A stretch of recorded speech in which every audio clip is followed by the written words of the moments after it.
यहाँ पर हमने इंट पॉइंटर वेरिएबल लिया है p। हमने p क्यों लिया है पॉइंटर वेरिएबल? क्योंकि जब हम किसी एड्रेस को पास करेंगे तो एड्रेस को पास करने के लिए जो वेरिएबल चाहिए फंक्शन में वो क्या होना चाहिए? पॉइंटर वेरिएबल होना चाहिए। आज के टॉपिक में हम कॉन्सेप्ट को कैसे अप्लाई किया जाता है किसी एक प्रोग्राम में उस पर डिस्कशन करें।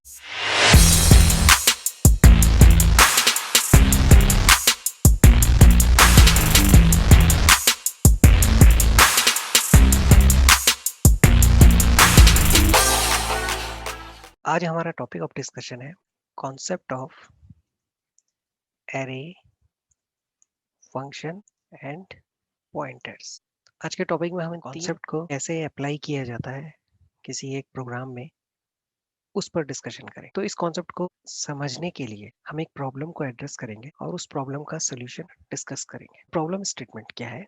Right a program to find average of N numbers. तो एवरेज कैसे कैलकुलेट किया जाता है? आप सभी जानते हैं एवरेज का फार्मूला क्या है। एवरेज का फार्मूला है total sum of all elements divided by total number of elements. तो जितने एलिमेंट्स हैं उनका सम और उनको डिवाइड कर देते हैं हम जितने नंबर ऑफ एलिमेंट्स हमारे पास है।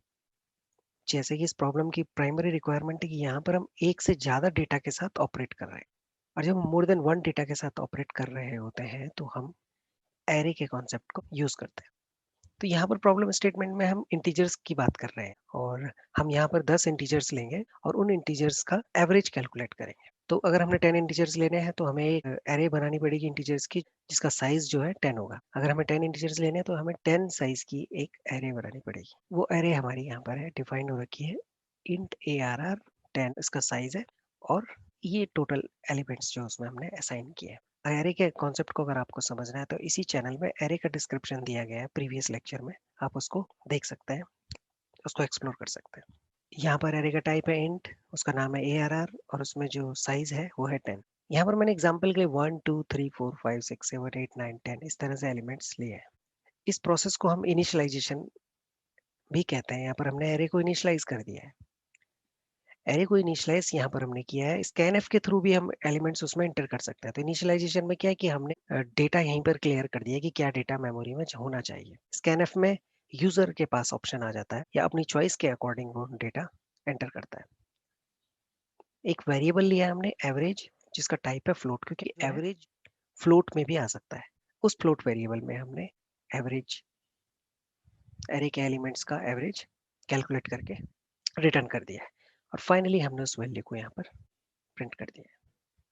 तो हुआ क्या? एरे का इनिशियलाइजेशन हुआ और इनिशियलाइजेशन के बाद जितने एलिमेंट्स हैं उनका एवरेज कैलकुलेट किया गया एवरेज फंक्शन के थ्रू और उस वैल्यू को एवीजी वेरिएबल में रिटर्न कर दिया गया। एवीजी का टाइप क्या है? फ्लोट, जो यहाँ पर डिफाइन किया गया ऑलरेडी। अब यहाँ पर एक महत्वपूर्ण बात यह है, जब एवरेज फंक्शन कॉल हुआ है तो प्रोग्राम का कंट्रोल क्या करता है?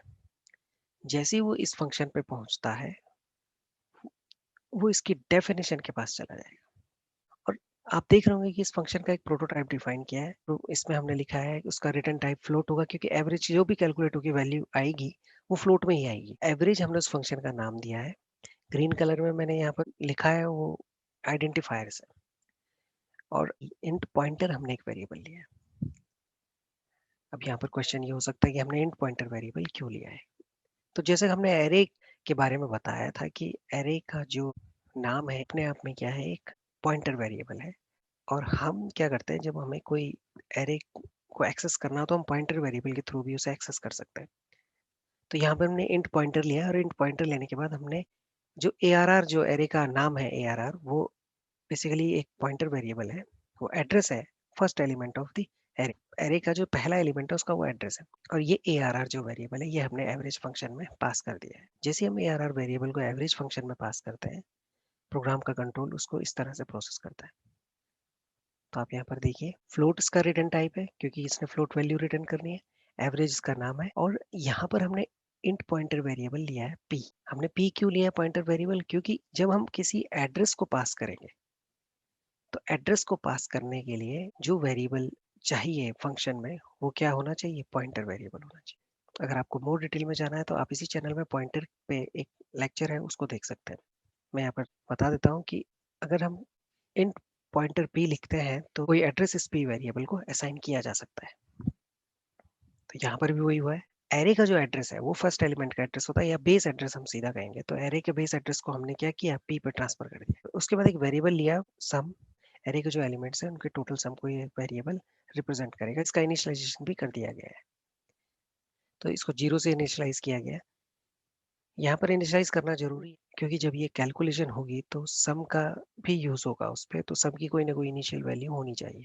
एक वेरिएबल और लिया है avg नाम से, ये फ्लोट लिया गया है avg वेरिएबल।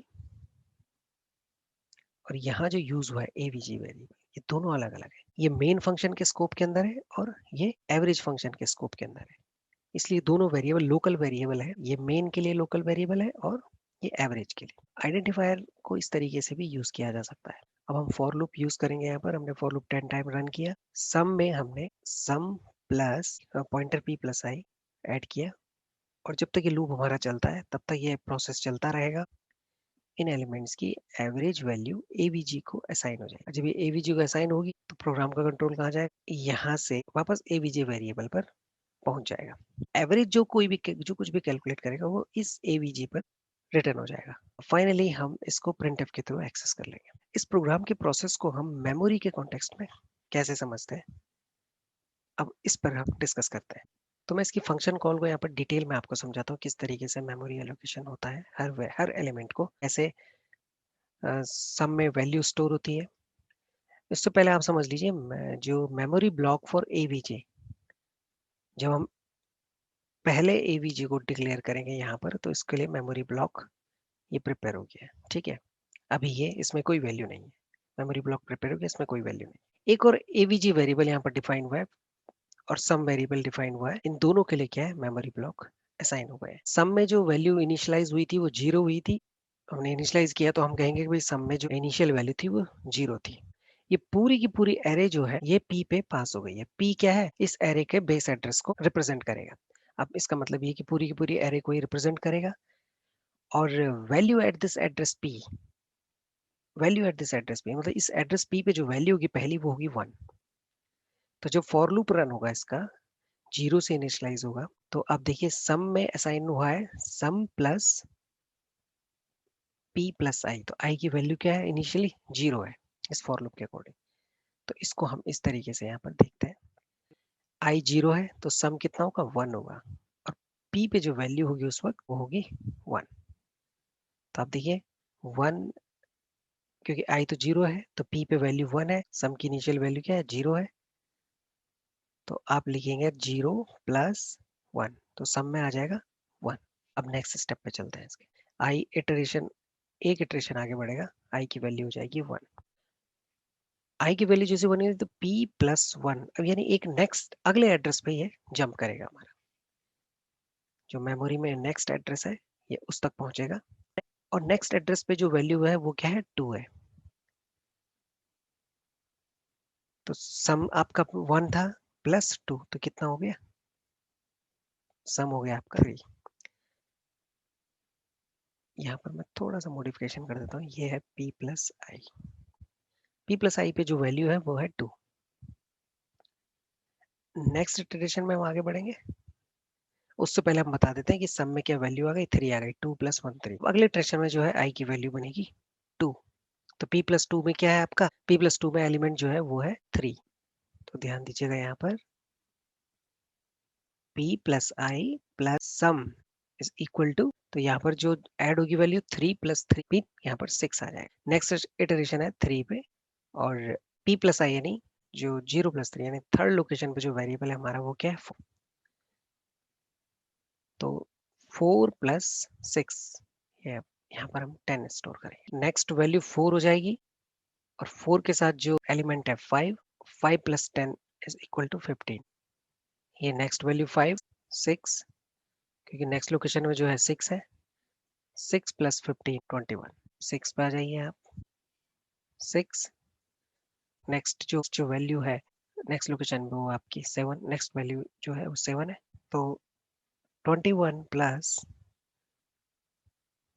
7 28 7 नेक्स्ट लोकेशन पे जो वैल्यू है वो 8 है 28 प्लस 8 36 आई की वैल्यू आगे इटरेट होती रहेगी जब तक आई की वैल्यू 10 पे नहीं पहुंचती तब तक ये लूप ब्रेक नहीं होगा तो 8 नेक्स्ट जो वैल्यू है वहां पर वैल्यू है 9 और 36 प्लस 9 इज इक्वल टू 45 आई की वैल्यू अब 9 पे पहुंच गई है नेक्स्ट वैल्यू है 10 10 plus 45 is equal to 55 final value sum की क्या बनी 55 क्योंकि फॉर लूप यहाँ पर अब क्या है क्लोज हो गया उसका अगला स्टेटमेंट है AVG assignment operator 5 divide by 10 तो फाइनली जो वैल्यू एवीजी में स्टोर हुई वो हुई 5.5 तो रिटर्न एवीजी तो ये जो हमारा एवरेज फंक्शन है ये रिटर्न करेगा एवीजी वैल्यू को 5.5 को और रिटर्न होने के बाद वो वैल्यू प्रिंट एफ के थ्रू आउटपुट कंसोल में प्रिंट हो जाएगी तो 5.5 इसका आंसर है तो यहाँ पर यूजर यहाँ पर एरे को इनिशियलाइज ना करते हुए स्कैनफ के थ्रू इनपुट दिए जा सकते हैं और इनपुट देने के बाद आप उनका भी एवरेज कैलकुलेट कर सकते हैं तो जब आपने कोई एरे इनिशियलाइज करी 1 2 3 4 5 6 7 8 9 10 तो मेमोरी में इस तरह वो लोकेट हो जाएगी तो फॉर लूप में जब जब आप उसे एक्सेस करेंगे फॉर लूप रन करके तो ये जो p प्लस आई है इसके थ्रू आप उसे मेमोरी से एक्सेस कर सकते हैं तो आपका तो इनिशियली p कहाँ होगा यहाँ पर होगा ARR और p यही तो है बेस एड्रेस हमने पॉइंटर वेरिएबल ट्रांसफर किया ना अब ये नया एड्रेस क्या है p प्लस 1 इसी तरह से p plus 2 and so on तो ये p जो है ये बेस एड्रेस को रिप्रेजेंट करेगा बेस एड्रेस पे वैल्यू है 1 और बेस एड्रेस में जैसे जैसे आप इंक्रीमेंट करते जाएंगे आपको सारे एलिमेंट जो है एक्सेस होते जाएंगे तो इनसाइड एवरेज के जो मेमोरी ब्लॉक है वहां पर वैल्यू आएगी 5.5 और फाइनली जब वो रिटर्न होगी एवरेज फंक्शन के थ्रू मेन का जो एवीजी फंक्शन है वहां पर 5.5 वैल्यू असाइन हो जाएगी इस पूरे प्रोग्राम में आपने देखा होगा कि कैसे हमने पॉइंटर फंक्शन और एरे का एक साथ यूज किया या पॉइंटर फंक्शन और एरे के एप्लीकेशन को डिस्कस किया तो यहाँ पर आप किसी प्रॉब्लम को सॉल्व करने के लिए आप पॉइंटर वेरिएबल का कैसे यूज किया जा सकता है फंक्शन को कैसे यूज किया जा सकता है और फंक्शन में किसी एरे को कैसे पास किया जाता है ये तो इस प्रोग्राम में आप देख सकते हैं कि यहाँ पर हमने एक एरे को किसी फंक्शन में पास किया है पास करने के साथ साथ हमने पॉइंटर वेरिएबल का यूज किया तो जो भी एरे थी उसको हमने पॉइंटर वेरिएबल के थ्रू पास किया उस एरे के हर एलिमेंट को एक्सेस किया एक्सेस करने के बाद हमने जो भी डिजायर्ड आउटकम था उसको हमने अचीव करा तो this is all about array function and pointers तो इसी तरह से आप लोग एरे फंक्शन और पॉइंटर्स यूज करके अपने कॉन्सेप्ट को रिफाइन कर सकते हो यहाँ पर सबसे इंपॉर्टेंट बात यह है कि एरे फंक्शन और पॉइंटर ये तीनों डेटा स्ट्रक्चर के कॉन्सेप्ट को समझने के लिए बेसिक बिल्डिंग ब्लॉक्स है अगर आपके कॉन्सेप्ट एरे को लेके फंक्शन को लेके और पॉइंटर को लेके क्लियर है तो आप डेटा स्ट्रक्चर को बहुत अच्छे से समझ सकते हैं या डेटा स्ट्रक्चर के लिए जो रिक्वायर्ड प्रोग्रामिंग स्किल्स है वो आपके पास अवेलेबल है तो कोई भी डेटा स्ट्रक्चर इंप्लीमेंट करना है कोई भी डेटा स्ट्रक्चर समझना है प्रोग्रामिंग करनी है ट्री हो ग्राफ हो लिंक लिस्ट हो स्टैक क्यूज अगर आपको इस तरह के या सर्चिंग सॉर्टिंग इस तरह के ऑपरेशन परफॉर्म करना है एफिशिएंट प्रोग्रामिंग के थ्रू को एरे फंक्शन और पॉइंटर्स इन तीनों के कॉन्सेप्ट को अच्छे से समझना होगा एरे का क्या रिक्वायरमेंट है फंक्शन का क्या रिक्वायरमेंट है पॉइंटर्स का क्या रिक्वायरमेंट है ये क्लियर होना चाहिए और इन तीनों को एक साथ कैसे यूज किया जाए डिफरेंट डिफरेंट लेवल की प्रॉब्लम को सॉल्व करने के लिए थैंक यू ऑल